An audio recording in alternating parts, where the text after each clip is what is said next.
Bismillahirrahmanirrahim.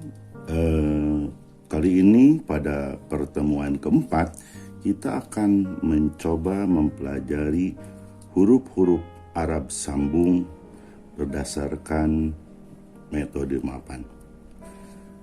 Dari 1, 2, 3, 4, 5, 6, 7, 8, 9, 10, 11, 12, 13, 14, 15, 16, 17, dan 18 huruf, kita akan membaginya menjadi beberapa kelompok.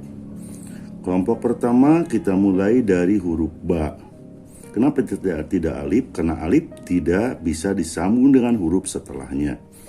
Yang bisa disambung dengan huruf setelahnya adalah pertama huruf ba. Huruf ba ini berlaku juga untuk nun dan ya. Berarti ba, ta, sa, nun, dan ya. Untuk ketiga huruf ini, bentuk sambungannya untuk di depan sama. Tinggal membuat lengkung awal dal kecil, kemudian sambung ke depan. Ya. Sambungan ke sininya bisa pendek, bisa juga panjang. Bisa lurus, bisa juga lengkung. Begini. Atau dibeginikan. Ya, ini tinggal pakai titik, mau titik 1 di atas, mau di bawah, mau titik 2, ya sama saja. Nah, semua bentuk ini, ya bentuk pendek bisa disambung misalkan dengan alif. Untuk sementara kita alifnya bikin dari atas saja seperti biasa, tidak masalah. Atau yang panjangnya, ya kita panjangkan, kita juga sambung dengan alif. Ya, atau yang lengkung, ya, yang lengkung ini kita juga bisa menyambungnya dengan alif. Ya. Nah, kalau yang panjang bagaimana? Yang panjang juga sama. Selain dengan alif, bisa juga kita bisa membuat jim di sini. Ya, kita bisa membuat jim di atasnya. Karena jim akhir nanti tetap seperti ini. Ya, ini juga bisa kita sambung dengan huruf misalkan ro. Kita pendekkan, kemudian kali ke sini kita membuat ro. Atau mungkin juga dengan nun. Ya, dengan nun. Nah, ini ya. Dengan ro bisa juga dengan nun. Ini untuk sambungan awal ba, nun, dan iya. Jadi bisa bagian bawahnya lurus pendek, atau lurus panjang, atau agak lengkung, atau lengkung agak panjang. Huruf selanjutnya, huruf sambung yang akan kita pelajari adalah huruf to. To ini sebenarnya baik di awal, di tengah maupun di akhir tidak mengalami perubahan. Cara pembuatannya, kita buat saja sambungan ba yang panjang, kemudian kita tarik dari atas ke bawah, kemudian kita membuat bagian yang alifnya ini, terus bagian anak panahnya. Yang ini bisa juga kita sambung dengan alif, ya, atau mungkin kita sambung dengan yang huruf nunnya dengan nun, ya, bisa. Atau mungkin juga dengan huruf ro, ya, sini kan, kemudian kita tarik ke sini bagian ro-nya, ya, maka ini sudah menjadi awal. Huruf selanjutnya adalah shod. Untuk shod ini hampir sama dengan cara pembuatan to, cuman harus dilihat nanti perbedaannya. Ya, perbedaannya adalah di bagian sambungannya. Perhatikan, ya. Untuk shod sambung ini tidak pakai yang ke bawah, tinggal sambungkan saja ke sini. Ya, seperti membuat garis lengkung di gigi kedua sin. Ya, ini untuk sambungannya. Jadi ini shod awal seperti begini. Ini bisa disambung dengan alif misalkan, atau misalkan kita buat shod lagi. Ya, awas perhatikan di sini harus ada giginya. Ya, bisa kita sambung dengan nun. Tapi kalau nanti misalkan kita menulis shotnya begini, kemudian langsung ke atas tanpa disambung, ini malah jadi to nanti. ya akan jadi to. Oleh sebab itu jika ini untuk membedakan shod dengan to, ya harus ada sambungannya. Nah ini perbedaannya. Nah ini ya, atau dari atas ke bawah ini menjadi so. Ya, lagi ya sini, kemudian tarik ke sini atau ke sini, kemudian dari atas ke bawah maka jadi so. Baik. Huruf selanjutnya adalah sin. Sin sama dengan shod, tinggal membuat bagian bawahnya. Ya, kita buat gigi pertama agak sedikit ke ataskan sedikit, kemudian membuat gigi yang kedua seperti sama dengan yang tadi, kemudian membuat sambungannya. Sambungannya sama, bisa pendek ke sininya atau bisa panjang tergantung kebutuhan atau huruf setelahnya. Ya. Ulangi lagi, tarik sini, buat gigi kedua, kemudian panjangkan, misalkan kita sambung dengan alif, ya, atau kita sambung dengan misalkan huruf yang lain, ya, dengan nun, misalkan, boleh begini. Awas, kalau seandainya kita membuatnya begini, kemudian membuat di sini nun, maka ini belum selesai. Kenapa baru sin? Kenapa? Karena di sini harus ada 3 gigi, 1, 2, 3. Sementara ini baru 1 dan 2. Ya, jadi harus 3 gigi. Selanjutnya fa, ya. Fa ini sama dengan kop. Untuk di bagian awal, baik fa maupun kop, itu tinggal memotong bagian lengkungnya saja, sama seperti ba.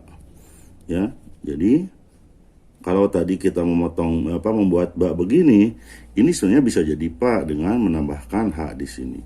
Atau kita membuat ha-nya dulu di atas, kemudian membuat lengkungan awal kecil, kemudian ke sini. Seperti juga ba, bagian sambungan ini bisa pendek, bisa panjang, bisa lengkung, juga mungkin bisa lurus. Ya, ini juga bisa kita sambung dengan alif, ini juga bisa kita sambung dengan nun. Ya, dengan nun. Ya, begitu juga kop. Ya, yang membedakan hanya bagian titiknya saja. Jadi tidak perbedaan antara kop dengan pa untuk di bagian awal. Ya. Huruf selanjutnya adalah mim. Huruf yang apa? Yang sebelumnya seperti juga pa, ba atau sin atau fa. Jadi tinggal memotong saja bagian ekornya. Ya, kita begini, terus angkat ke atas, kemudian tarik ke depan saja. Ya, ini kesininya bisa dengan alif seperti tadi, atau dengan huruf yang lain, misalkan sini disambung dengan nun, ya, atau dengan huruf-huruf yang lain. Huruf selanjutnya adalah jim, ha dan kho, ya, sama. Perhatikan. Tatkala jim ini berdiri sendiri atau lepas, bagian atasnya agak sedikit lurus atau datar. Sementara kalau disambungkan atau dijadikan jim awal, maka kita tarik sedikit ke bawah. Nah, ini perbedaannya, ya. Jadi kalau ini lurus, ini agak. Selanjutnya bagian bawahnya. Kalau ini ditariknya ke sini karena memang kita akan buat lengkungan, maka ini sedikit perbedaan, ya. Setelah ditariknya ke bawah ke sini, ya ini masih sama, kemudian kita tarik ke depan. Pikirkan saja, ya. Ulangi lagi, bagian atasnya dikebawahkan dikit, kemudian ini tarik ke sini. Ini jadi jim awal, ya, atau jim dan ha dan ho. Ya, ini juga sama, bisa kita sambung dengan alif, ya. Kita bikin lagi jimnya sini, kemudian misalkan kita sambung dengan nun. Ya. Huruf selanjutnya adalah ain. Ya. Ain sama dengan jim, cara pembuatan bagian bawahnya. Ya. Kepalanya sama. Kalau tadi jim ada sedikit perbedaan, kalau ain tidak ada. Ya, yang berbeda hanya bagian ininya saja. Untuk ain ini, gitu kan? Cara pembuatannya sama. Selanjutnya adalah membuat garis untuk nyambungnya. Nah, ini perbedaannya.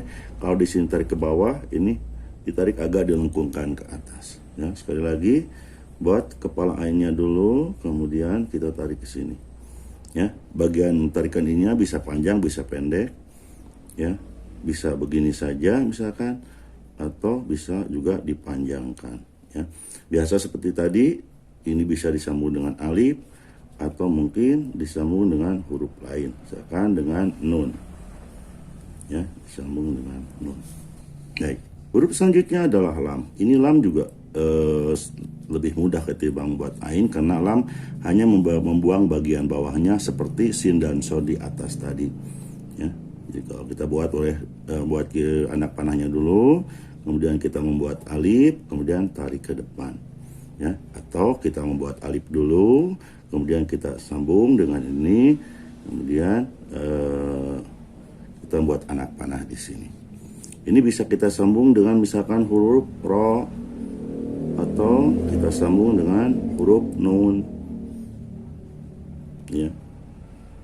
Dan tentu kalau ininya dipanjangkan bagian ininya, kita juga bisa misalkan membuatnya dengan huruf jim di sini. Ya. Mungkin Anda bertanya, kenapa tidak dengan alif seperti di atas tadi contohnya? Nah, di sini ada perbedaan. Kalau lam dengan alif, maka bentuknya akan begini.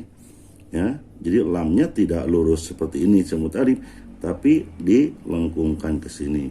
Ya, buat lengkung dulu dari sini, kemudian alifnya juga lengkung. Sini 2 kali, kemudian tarik ke sini. Di sini boleh pakai anak panah. Ya, sekali lagi, jadi kalau untuk lam alif lengkungkan, kemudian buat di sini lengkung lagi, kemudian ditarik di sini dan pakai ini. Ada juga yang biar indah disimsakan ini pakai sini sedikit, itu nggak apa-apa, lebih bagus bahkan. Yang terakhir dari huruf awal ini yang dipelajari di bagian pertama adalah huruf kaf. Nah, Anda masih ingat cara membuat dal? Ya, ini dal, kemudian tarik ke depan. Ya, sekali lagi ini dal. Nah, dari dal ini kalau kita tarik garis panjang ke sini, garis miring, maka akan jadi kaf. Nah, ini artinya Anda akan bisa membuat kaf yang agak bagus, tebang yang bagus, kalau Anda sudah bisa membuat dal yang berdiri sendiri. Nah, ini setelah kita membuat ke sini, misalkan kita kedepankan, disambung dengan alif boleh, kemudian kita tarik ke sini. Ya, atau misalkan kita buat dal dulu, kemudian kita buat nun di sini. Ya, kita tarik juga ke sini, maka ini akan jadi kaf awal. Nah, demikianlah huruf-huruf sambung bagian awal atau depan yang kita pelajari dengan menggunakan metode mapan. Selamat mencoba.